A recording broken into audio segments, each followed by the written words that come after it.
Hello everyone, CompleteIndie here, and welcome. With the recent release of Universes Beyond Doctor Who Commander decks, I spent a while trying to figure out what kind of deck I wanted to build. War Doctor and Clara felt like a fascinating deck list, but I couldn't quite manage it on a budget. Amy and Rory felt like a fun, flavorful idea, but it kinda just ended up being the timey-wimey precon again. But after building 7 different decks, I finally found one that I liked, and I think all of you will too. So, take a deep breath and meet the 12th Doctor. This 5-mana blue-red commander is a Time Lord Doctor, who gives the first spell you cast from anywhere other than your hand, Demonstrate. Demonstrate being a keyword that lets you copy a spell if you let an opponent copy it as well. Plus, you put a +1/+1 counter on the Doctor every time you copy a spell. Now, this lends itself super well to a deck that focuses on casting spells from other zones, and the deck's secondary commander, Yasmin Khan, is perfect for that, being 4 mana and able to Impulse, exiling the top card of your library and letting you play it for a time. Yasmin's more just a reliable card, however, not adding colors or being anything unique to the deck, but with these commanders, we can get into the deck itself. To start, there's a Roof Tormented Prophet, Prophetic Flame Speaker, and Kami of Celebration, creatures that are able to impulse like Yasmin, and Chandra Fire Artisan, Light Up the Stage, and Tavern Brawler as non-creature alternatives that also impulse.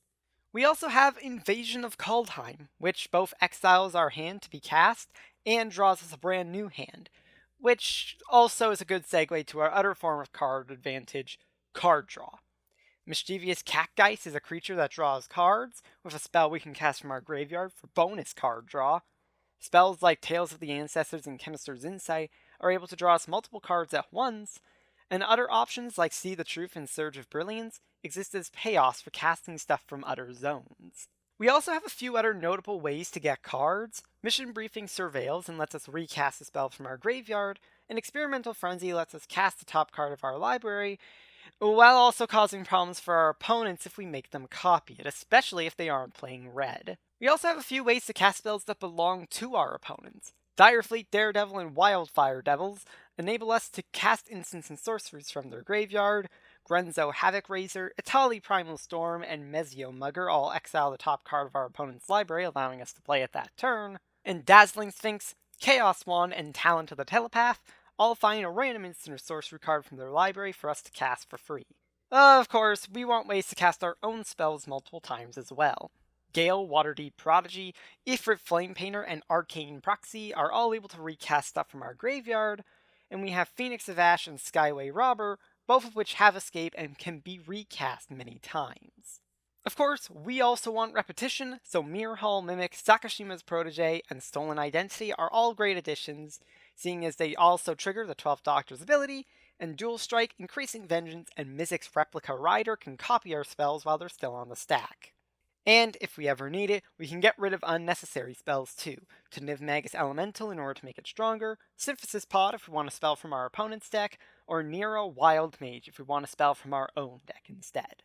The Lost and the Damned creates a lot of tokens, a free for every spell we cast from a zone other than our hand, and Ignite the Future is also in this deck, to serve as both impulse draw early on, and in the late game act as a powerful win con, casting tons of spells for free thanks to the deck's construction. When playing with it, I tended to resolve anywhere from 2 to 7 free spells off of it, thanks to things like Cascade, Copy Effects, and more. There's also other weird ways to get advantage. Treasure Keeper gets a spell for free when it dies. Remember, the Doctor cares about your first spell each turn, not just during your turn. Wild Mage Sorcerer gives your first spell from exile each turn Cascade, and both Inevitable Betrayal and Glimpse of Tomorrow work great with free casting abilities, upsetting the board in multiple different ways each. There's also the deck's most notable and arguably most powerful card, Glorious End. If you are desperate, this abruptly ends the turn, perhaps saving you just long enough to kill everyone on your next turn. But if it's your first spell from a zone other than your hand that turn, the 12th Doctor can copy it, and just due to how the stack in Magic works, your opponent will be the only one who resolves Glorious End, killing them on their very next turn. The deck also runs a fair bit of removal, both target removal like Extraordinary Journey, Beacon Bolt, and Raven Form, counterspells like Saw It Coming and Forceful Denial, and board wipes like Spectral Deluge and Crush the Weak. As always, we have ramp like Soul Talisman, Lotus Blossom for late game play, and Sage of the Beyond for a study reduction effect, and lands like Myriad Landscape, Restless Spire, and Temple of Epiphany.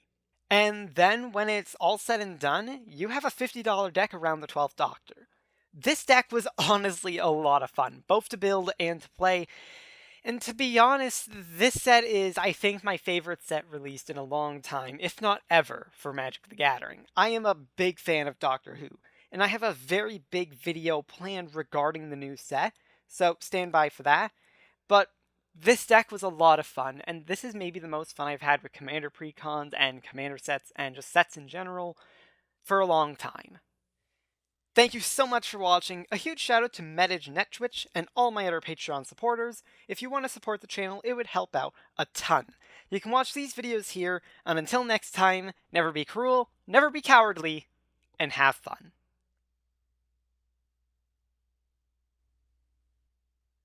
Did I put a bigger on the inside joke here?